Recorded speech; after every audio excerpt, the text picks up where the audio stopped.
So, welcome back to the Radical Christ, episode 16, as we are going to be looking at how Jesus walked on water and how he invited Peter to join him and the catastrophe that resulted for Peter.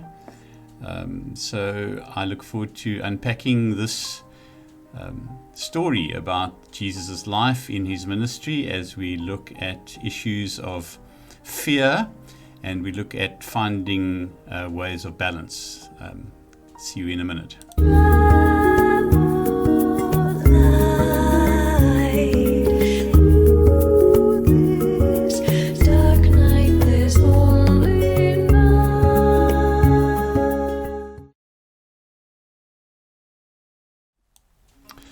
So to begin with, to locate the context, I'm reading from Matthew's Gospel. Just before the reading begins, Jesus has performed an act of public ministry where he has fed 5,000 people, a large crowd, with just 2 fish and 5 loaves. And we pick up the story after that event, and it's Matthew writes, "Immediately he made the disciples get into the boat and go on ahead to the other side," that's of the Lake of Galilee, "while he dismissed the crowds. And after he had dismissed the crowds, he went up the mountain by himself to pray. When evening came, he was there alone. But by this time the boat, battered by the waves, was far from the land, for the wind was against them. And early in the morning he came to them, walking on the lake. But when the disciples saw him walking on the lake, they were terrified, saying, 'It's a ghost!' And they cried out in fear. But immediately Jesus spoke to them and said, 'Take heart, it is I. Do not be afraid.' Peter answered him, 'Lord, if it is you, command me to come to you walking on the water.' And Jesus said, 'Come.' So Peter got out of the boat, started walking on the water, and came towards Jesus. But when he noticed the strong wind, he became frightened, and beginning to sink, he cried out, 'Lord, save me.' Jesus immediately reached out his hand and caught him, saying to him, 'You of little faith, why did you doubt?' When they got into the boat, the wind ceased, and those in the boat worshipped him, saying, 'Truly, you are the Son of God.'"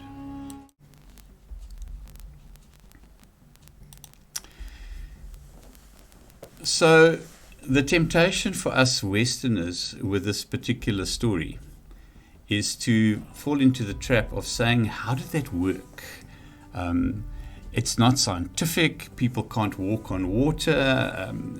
Just what on earth's going on? Was it in the shallows? And all of that would actually be to miss the point. Because like everything of Jesus as an archetypal map of the human journey, Scripture is at its most valuable, all Scriptures, when we take them as true stories that might never have happened. They are not scientific accounts, they are not historical accounts. They are stories that convey truth about life and are stories about our own interior worlds. So let's begin just to unpack this particular miracle story from that context. And one of the things we have to bear in mind is that it is an echo of the story of Noah and the ark. We don't have the exact details, but imprinted on the life of the Jews and Judeo-Christian people and the Abrahamic faith was this primal narrative about once there was a flood that destroyed everything. And of course, for us, we still have that symbolism of the sea as being the untamed, powerful symbol of the unconscious. When we have dreams about water and lakes and seas, those are often dreams that are symbolizing something coming up out of the unconscious. So in this very abstract picture of Noah and the ark, we must always remember that there is this story, this proto-story about the preservation of life against the waters of chaos. It comes up throughout the Old Testament, throughout the Psalms. There are references to the chaos of the sea.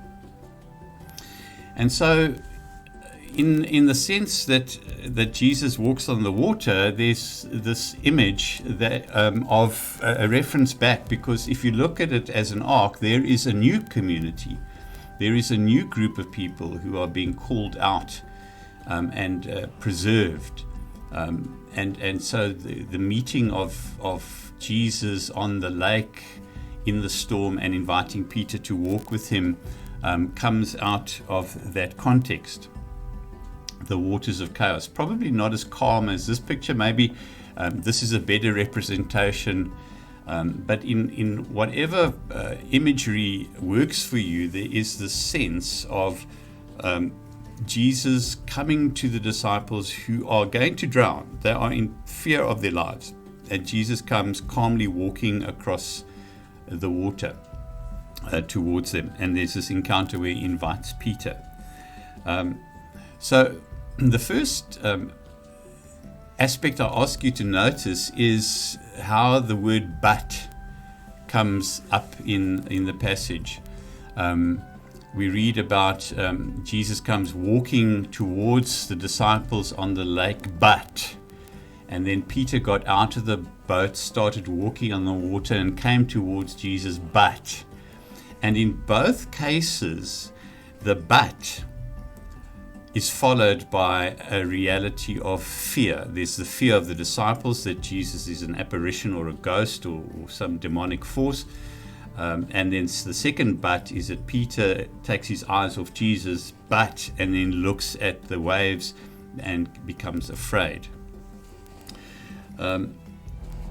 So in the Buddhist scriptures, there's a very interesting simile that is used by the Buddha. He speaks about how sometimes when you can walk in the twilight and you're walking in your garden, you will see a rope lying on the ground, and if you don't look clearly and you are anxious and afraid, your mind might tell you that it's a snake. And so you look and you see, oh my word, there's a snake. And there's this panic. And only when you look again and you look carefully are you able to say, oh no, wait a minute, that's not a snake, that's a piece of rope. Or perhaps a more topical would be walking in the garden and seeing what you think is a snake, and then looking and realizing it's your hosepipe lying on the lawn. But one senses how sometimes anxiety can distort our perception. So the disciples, the "but" for the disciples, the changes is the "but" of fear. Jesus is coming to them. They're in the storm. Jesus is coming, but they can't see him. They don't see the rope, or they don't see their master. They see a ghost. They see a snake, and they panic.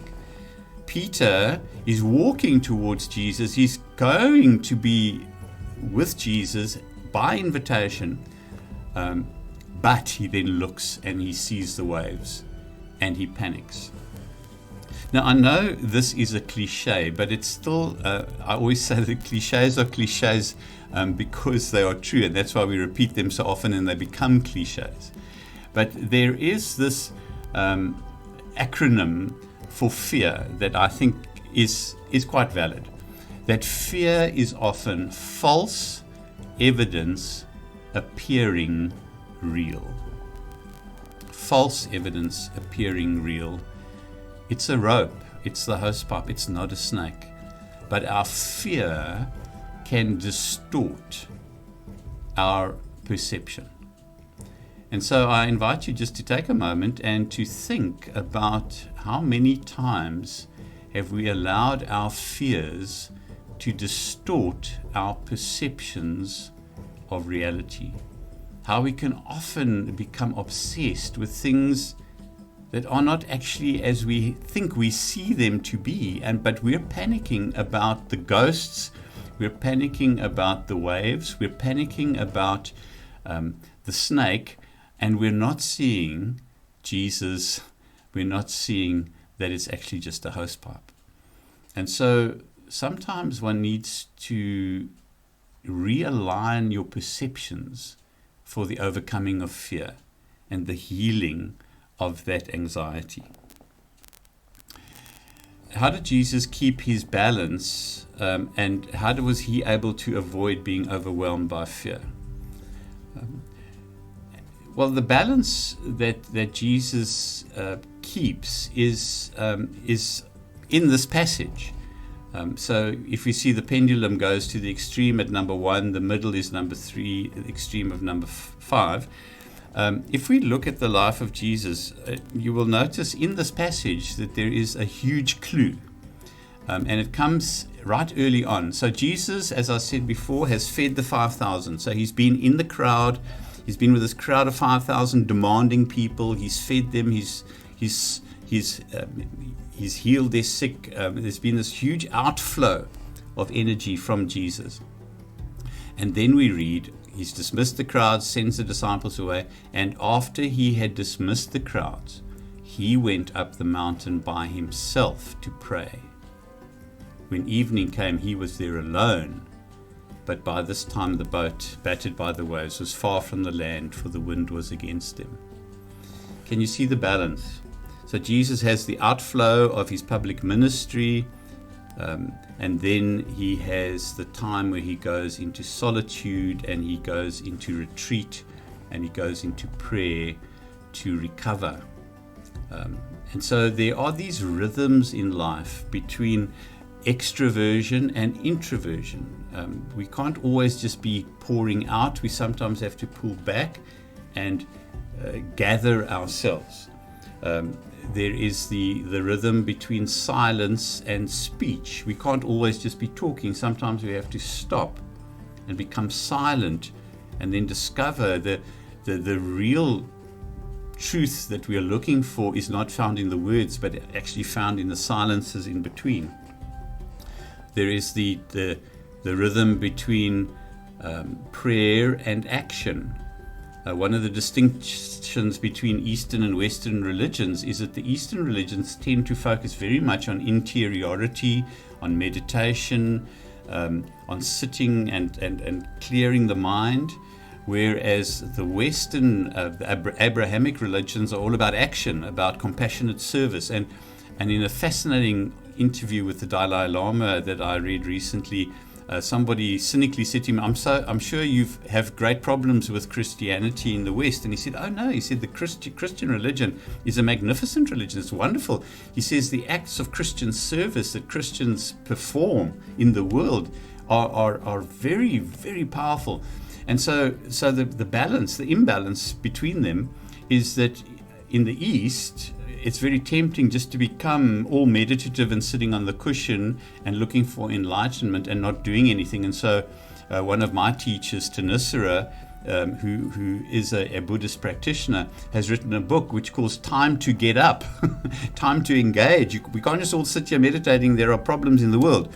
And on the other side, in my tradition, in our tradition, the Christian tradition, there's often this need to say to Christians, please slow down. You can't just pour yourself out in activism all the time. You have to recover. You're going to burn out. So it's all about these rhythms and finding the balance. And one of the very useful discernment points that I want to share with you today is a way to test where you are can be to use the breath as a metaphor. So Jesus with the 5,000 feeding the crowd, breathing out, giving, breathing out. His power going out from him, his dunamis going out from him into the crowd and doing good things. And then there is the need to go alone and to pray and to breathe in. And then again to re-engage with the storm on the sea on the Lake of Galilee. So a good discernment point, if we are to find a balance in our own lives, is to ask yourself, what have I just been doing? Have I been breathing out, or have I been breathing in? you can't just do the one. It's impossible just to breathe out. So if you want to try, let's do it. Let's just breathe out. You can't just stay here. You got to, at some point, you're going to have to breathe in. And similarly with the breathing in, you can't just breathe in. There's a time when the breath then has to go out. And so it's this rhythm, this balance that can be often a way of us addressing our own fears, being able to see clearly. If you find yourself over anxious, ask yourself, what have I been doing too much of? Have I been pouring too much out? Do I need to recover? Or have I been too interior? I mean, if lockdowns taught us anything, it's that sometimes we can drive ourselves insane by being on our own. And noticing how we can begin obsessing and getting caught up in all sorts of Facebook sagas and fake news and echo chambers of things going on. And then to say, whoa, wait a minute. I need to take a bit of a media fast here. I need to step back. This is too much in my head. I'm driving myself crazy. Let me step outside. Let me go, put on my mask, and go and engage the world and just find that balance once again. So that's how we stroll through storms. We find our balance, we address our fear, we look for the false evidence that is appearing real, and in that way Jesus helps us to be a metaphor for our human life. So thank you for your time. I hope you enjoyed this session.